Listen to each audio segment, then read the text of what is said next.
അബദ്ധത്തിൽ മൂസാ നബി അലൈഹി സ്വലാത്തു വസ്സലാം ഒരാളെ വധിക്കുന്നു. അദ്ദേഹം പിടിക്കപ്പെടുമെന്ന ആയ സന്ദർഭത്തിൽ ഫിർഔന്റെ കണ്ണിൽ അദ്ദേഹം ആ മൂസാ നബി അലൈഹി സ്വലാത്തു വസ്സലാം നാട് വിട്ടു പോവുകയാണ്. ഇന്നലെ വരെ ഫിർഔന്റെ കൊട്ടാരത്തിൽ ജീവിച്ച ഒരു രാജകുമാരന് തുല്യനായിട്ട് ജീവിച്ച മൂസാ നബി അലൈഹി സ്വലാത്തു വസ്സലാം ഇന്ന് നിസ്സഹായനാണ്. പിന്നീട് എന്ത് സംഭവിച്ചു നമുക്കറിയാം. മനോഹരമായിട്ടുള്ള ആ കഥ സൂറത്തുൽ ഖസസിൽ അള്ളാഹു സുബ്ഹാനഹു വ തആല വിവരിക്കുന്നുണ്ട്. അവസാനം നടന്ന് അദ്ദേഹം മദിയൻ താഴ്വരയിൽ എത്തുകയാണ്.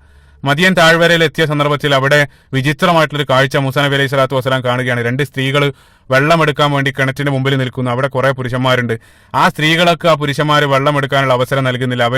അവർ കോരി കഴിയുന്ന സന്ദർഭത്തിലേക്ക് അവിടെയുള്ള വെള്ളം മുഴുവനും തീരുകയാണ്. മൂസാ നബി അലൈഹി സ്വലാത്തു വസ്സലാം ആ സ്ത്രീകളുടെ അടുത്തേക്ക് പോയി ചോദിച്ചു, മാ ഖത്ബുക്കും, എന്താണ് നിങ്ങളുടെ പ്രശ്നം? ആ 2 സ്ത്രീകളും പറഞ്ഞു, ഞങ്ങൾക്ക് ഈ പുരുഷന്മാർ അവർ വെള്ളം നൽകുന്നില്ല. അവരെടുത്ത് കഴിയുമ്പോഴേക്കും ഈ കിണറ്റിൽ പിന്നെ വെള്ളം ഉണ്ടാവില്ല. ഇതാണ് ഞങ്ങളുടെ അവസ്ഥ. ഞങ്ങൾക്കാണെങ്കിൽ അബൂഹുമാ ഷെയ്ഖുൻ കബീർ, ഞങ്ങളുടെ വീട്ടിലാണെങ്കിൽ ഒരു വൃദ്ധനായിട്ടുള്ള ഒരു പിതാവ് ഞങ്ങൾക്കുണ്ട്.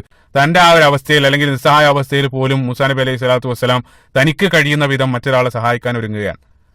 ആ പുരുഷന്മാരെ മാറ്റിക്കൊണ്ട് പിന്നീട് ആ സ്ത്രീകൾക്ക് വെള്ളം നൽകാൻ മൂസാ നബി അലൈഹി സ്വലാത്തു വസ്സലാമക്ക് സാധിക്കുന്നു. അപ്പൊ ഒന്നും പ്രതീക്ഷിക്കാതെയാണ് മൂസാ നബി അലൈഹി സ്വലാത്തു വസ്സലാം ആ ഒരു സഹായം നൽകുന്നത്. അപ്പൊ ആ ഒരു ചെറിയ നന്മ ചെയ്തതിന് ശേഷം ഒരു നല്ല വാക്ക് പോലും കേൾക്കാൻ ശ്രമിക്കാതെ മൂസാ നബി അലൈഹി സ്വലാത്തു വസ്സലാം നടന്നു നീങ്ങുകയും അകലെയുള്ള ഒരു വൃക്ഷത്തിന്റെ അടിയിൽ പോയിരുന്നു കൊണ്ട് മൂസാ നബി അലൈഹി സ്വലാത്തു വസ്സലാം അള്ളാഹുവിലേക്ക് കൈ ഉയർത്തുകയാണ്. കാരണം മറ്റൊരു രക്ഷയില്ല മുന്നിൽ. അള്ളാഹു സുബ്ഹാനഹു വ തആലയോട് മൂസാ നബി അലൈഹി സ്വലാത്തു വസ്സലാം കൈ ഉയർത്തിക്കൊണ്ട് വളരെ മനോഹരമായിട്ടുള്ള ഒരു പ്രാർത്ഥന അവിടെ വെച്ചുകൊണ്ട് നടത്തുകയാണ്. റബ്ബി ഇന്നി ലിമാ അൻസൽത ഇലയ്യ മിൻ ഖൈറിൻ ഫഖീർ. മൂസാ നബി അലൈഹി സ്വലാത്തു വസ്സലാം പറയുകയാണ്, ഓ അല്ലാഹ്, നീ ഇറക്കി തരുന്ന ഏത് നന്മക്കും ഞാൻ ഇപ്പോൾ ആവശ്യക്കാരനാണ്. അത്രയേറെ ഫക്കീറായി ഞാൻ മാറിയിട്ടുണ്ട്. അത്രയേറെ മോശമാണ് എന്റെ അവസ്ഥ.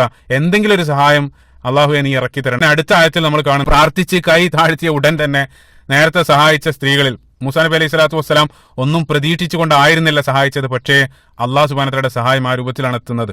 ഒരു സ്ത്രീ നാണിച്ചുകൊണ്ട് മൂസാ നബി അലൈഹി സ്വലാത്തു വസ്സലാമിന്റെ അടുത്ത് വന്ന് പറഞ്ഞു, എന്റെ പിതാവ് താങ്കളെ കാണണമെന്ന് ആവശ്യപ്പെടുന്നുണ്ട്. പിന്നീട് നമ്മൾ അടുത്ത ആയത്തുകളിൽ കാണുന്നത് മൂസാ നബി അലൈഹി സ്വലാത്തു വസ്സലാമക്ക് ഉടൻ തന്നെ ഒരു ഭവനം അവിടെ ലഭിക്കുന്നു. പിന്നീട് 10 വർഷത്തിനുള്ള ജോലി ലഭിക്കുന്നു, ഭക്ഷണം ലഭിക്കുന്നു, ഭാര്യ ലഭിക്കുന്നു. അതായത് നമ്മൾ പിന്നീട് കാണുന്ന സീനിൽ അതായത് ആ സാഹചര്യങ്ങൾ മൊത്തം അടിമേലം അറിയുകയാണ്. അതുവരെ നിസ്സഹായനായിട്ടുള്ള മൂസാ നബി അലൈഹി സ്വലാത്തു വസ്സലാമയല്ല അടുത്ത ആയത്തിൽ നമ്മൾ കാണുന്നത്. എല്ലാം ലഭിച്ച മൂസാ നബി അലൈഹി സ്വലാത്തു വസ്സലാമയാണ് പിന്നീട് നമ്മൾ കാണുന്നത്. അതായത് ഒരു ചെറിയ നന്മ ചെയ്ത് അദ്ദേഹം നടത്തിയ പ്രാർത്ഥന, ആ പ്രാർത്ഥനയുടെ ഫലം അത്ര വലുതായിട്ടാണ് അള്ളാഹു സുബ്ഹാനഹു വ തആല നൽകുന്നത്. ചെറിയ ചെറിയ കാര്യങ്ങൾ അത് വമ്പിച്ച മാറ്റങ്ങൾക്ക് കാരണമായേക്കാം. അള്ളാഹു സുബ്ഹാനഹു വ തആലയാണ് അത് നൽകുന്നത്.